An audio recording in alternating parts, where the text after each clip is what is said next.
Komisi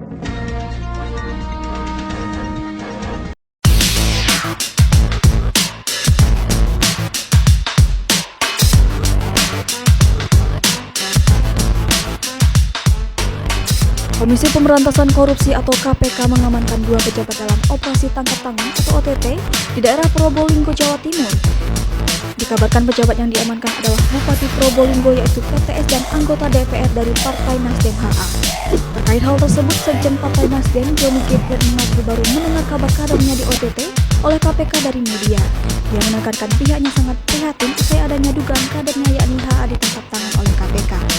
Dia berujar Partai Nasdem sudah memiliki prosedur internal terkait kadernya yang terlilit kasus itu, di mana prosedur tersebut misalnya mengundurkan diri sebagai anggota dan dari jabatannya.